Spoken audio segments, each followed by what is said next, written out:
como digo, mujeres, cosas de memoria, expansión decimal y expansión. Es que la expansión decimal, los números que van después del punto decimal. Infinita quiere decir que nunca van a terminar, y no periódica que no tiene periodo, no hay un grupo que se repite. Entonces hay que dejarlo así, que es raíz de 10. Para las partes aplicadas, o sea, para efectos reales, sí ponen una calculadora y ponen un número y ya. Pero matemáticamente no se puede decir que es dos algo, porque no nos va a dar, al elevado al cuadrado no nos va a dar 10. Aunque creo que a veces la calculadora lo hace. Saque la raíz a 10. Eleve ese número al cuadrado. 2.64, 51, 3 elevado al cuadrado.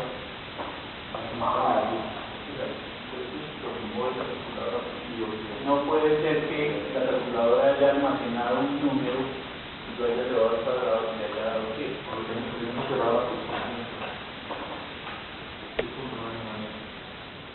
Bueno, entonces, ¿es claro cómo se define x a la 9?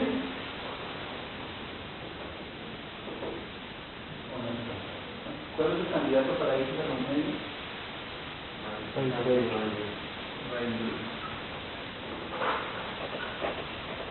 Alto raíz.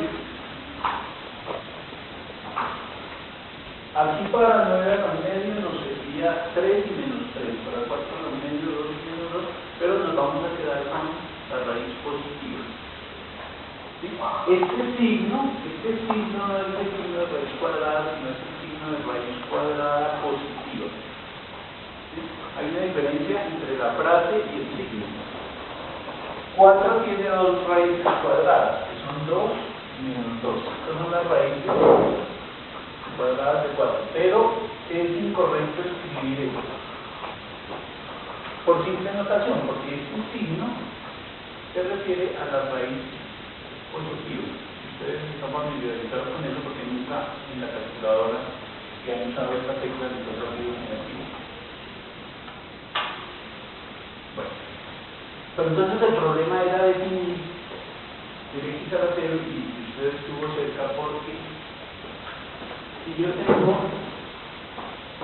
8 a la 2 por 8 a la 0, ¿cuánto me da?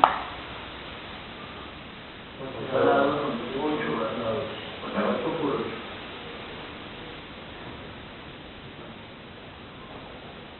Entonces,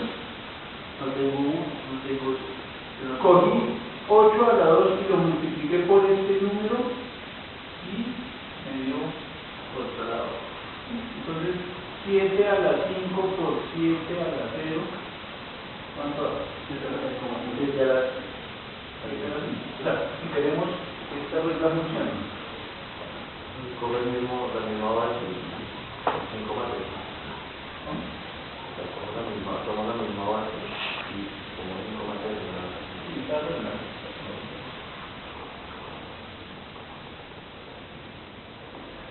A ver, les recuerdo, esta regla la demostramos para valores enteros y estamos haciendo definiciones de exponentes para valores no enteros poniendo la condición de que cumplan esta regla.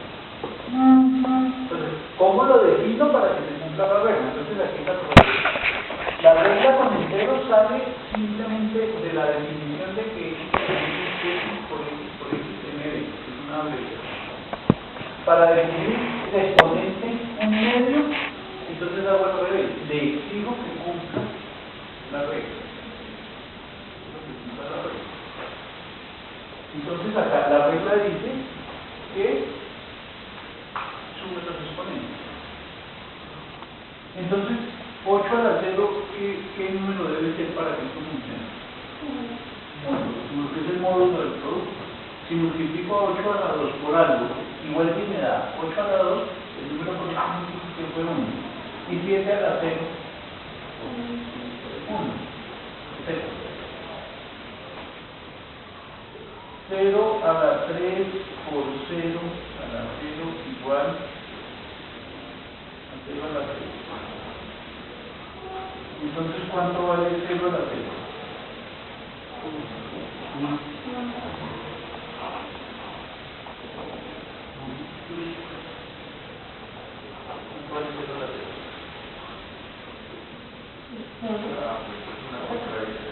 es una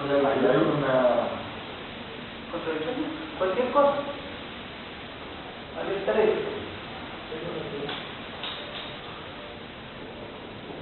Podría valer 3. ¿Funciona? Tengo 0 a la 3. Lo multiplico por 3. ¿Me da? 0 a la 3. ¿Por qué cuánto es 0 a la 3? 0 a la 3. 0 a la 3 por 3.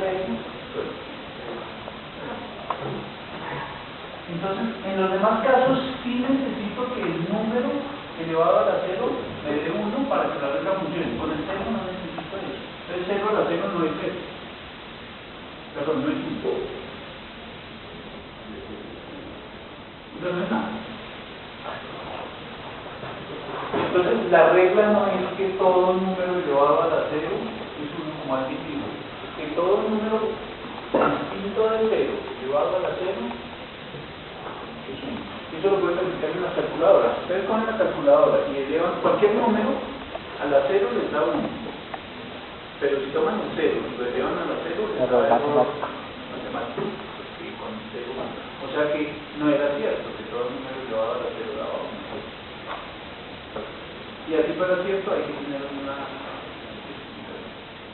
Bueno, entonces lo que espero con esta introducción es que tengamos claro que vamos a manejar algunos elementos y debemos dominarlos lo mejor posible. Bueno, entonces ahora sí comencemos con las definiciones de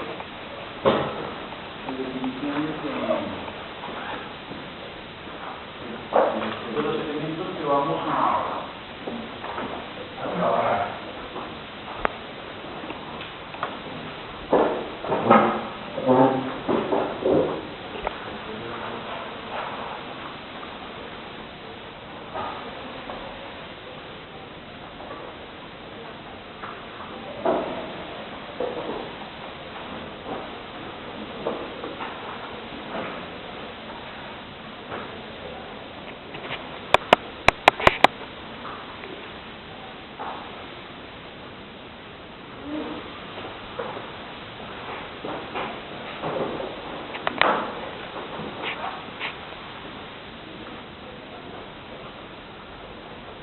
Entonces,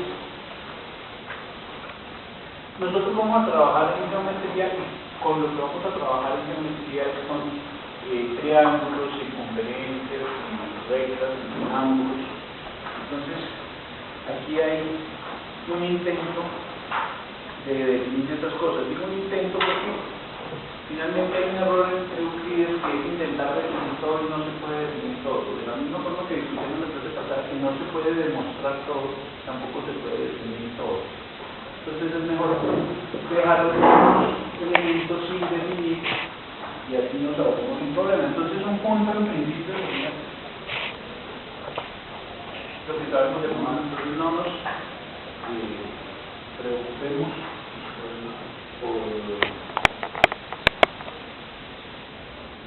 por la definición de punto, porque Euclides dice un punto es lo que no tiene parte. Una línea es una longitud sin anchura. Entonces un punto es un punto y una línea es una línea. Los extremos de una línea son puntos.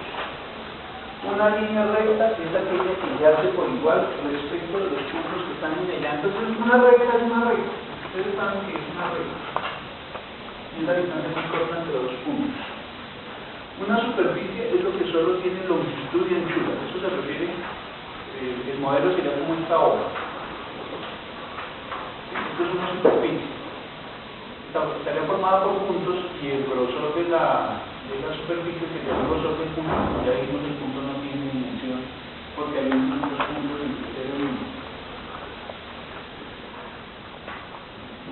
Los extremos de una superficie son líneas. Los extremos de una superficie son líneas. Una cosa aparte del curso. Yo soy el coordinador de la línea de profesional de la carrera. La línea profesional es lo que es propiamente matemática. Ustedes toman cursos con los ingenieros, es así, me refiero a eso, a que aprovechemos también este espacio, si de vez en cuando surgen ciertas dudas que les queden en algún espacio distinto de esto,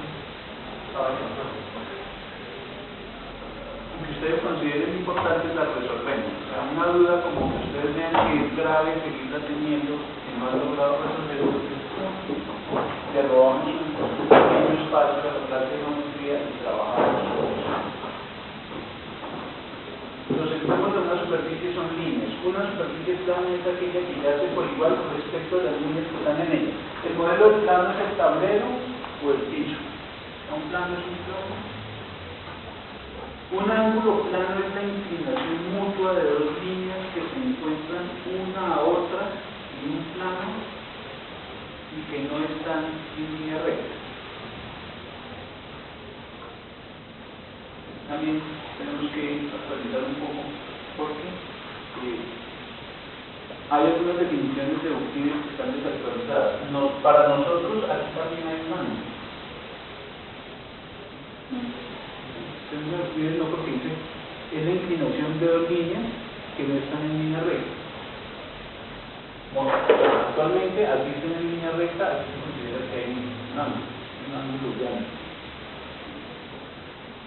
Definición 9. Cuando las líneas que comprenden el ángulo son rectas, el ángulo se llama rectilíneo. O sea, si ustedes observan, Euclides no restringe los ángulos a ángulos formados por líneas rectas, sino que las líneas pueden ser curvas.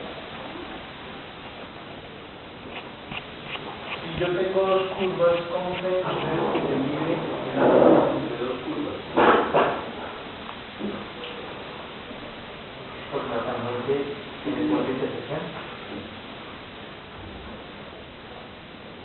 Si las curvas son diferenciables, o sea, si existe la derivada, si existe la tangente, entonces trazaríamos la recta tangente a esta curva, trazaríamos la recta tangente a esta otra curva y mediríamos el ángulo entre las tangentes. El tema de la tangente en una curva es un tema de cálculo diferencial. Otra cosa que quería preguntar. Esta clase va de 7 a 8:30, de 6 cuartos a 8:30. ¿Ustedes quieren que hagamos un descanso? ¿Ustedes quieren clase de 3? Esta es la única clase del día. Entonces, ¿les parece bien que hagamos las 3 horas seguidas o les parece que hagamos un break para algo? Bueno, es una decisión que toman entre todos, ¿no?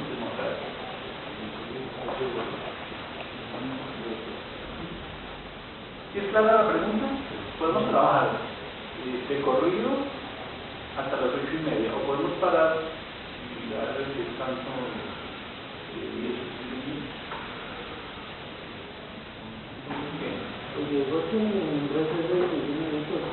Entonces hay dos opciones. Una, el receso y la otra, no hacer receso. Entonces, ¿quiénes están a favor de su propuesta de hacer una receso? Yo debe estar en lugar de 24. Y por eso hacerlo, no sé si me recuerdo, hacerlo más cortico. Hacerlo más cortico. Ahí le digo. La Frederico, ¿sí? Hacerlo cortico. ¿Y corto es cuánto? 10 minutos. 10 minutos. 10 minutos. Entonces sería hacer un receso de 10 minutos. ¿Quiénes están de acuerdo? Pero ¿a qué hora? En la mitad. ¿Y la mitad qué hora es?